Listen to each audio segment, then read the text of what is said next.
Nah, itu tadi adalah uraian sederhana bagaimana kita bisa bersama-sama memahami makna halal itu dalam kehidupan sehari-hari menurut ajaran Islam.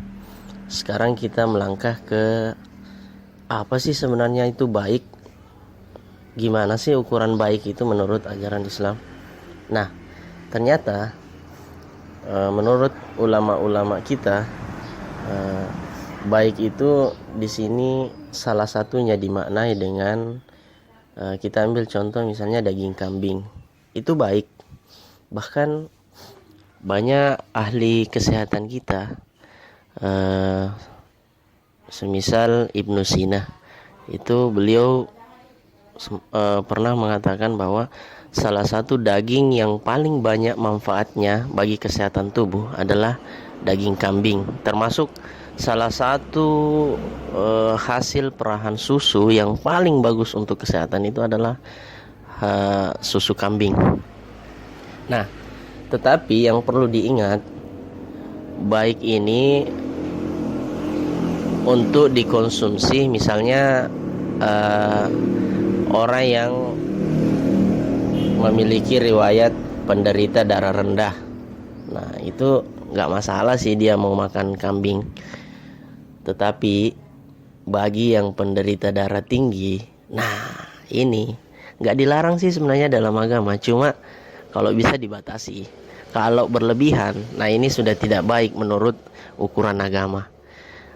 Kan biasa kita temukan ada orang yang habis makan daging, misalnya habis makan daging kambing, terus tidak lama setelah makan daging kambing dia pegang-pegang leher bagian belakang itu, dia sakit bagian belakang itu lehernya. Nah, itu semua kalau menurut aturan agama ini udah masuk kategori baik. Nah, ini semua diatur dalam agama. Sebenarnya kita diingatkan untuk tidak berlebihan. Kemudian makanan yang baik itu intinya insya Allah dapat meningkatkan kualitas kita dalam mendekatkan diri kepada Allah Subhanahu wa Ta'ala. Kualitas kita untuk beribadah itu lebih semangat, termasuk dalam hal ini ibadah-ibadah yang mahdhah, ibadah-ibadah yang khusus kepada Allah. Selama kita semangat dalam melaksanakannya, berarti itu salah satu tanda bahwa selama ini makanan yang kita konsumsi adalah makanan yang sudah baik menurut ukuran agama kita. Nah, di sini perlu juga kami ingatkan, sebaliknya yang tidak memperhatikan baik atau tidaknya dalam mengkonsumsi makanan itu sudah dikategorikan oleh Rasulullah, oleh Allah Subhanahu wa Ta'ala, orang ini sudah termasuk mengikuti langkah-langkah syaitan. Jadi mudah-mudahan kita berdoa bersama, mudah-mudahan kita terhindar dari perilaku-perilaku seperti ini. Biasanya juga orang kalau makanannya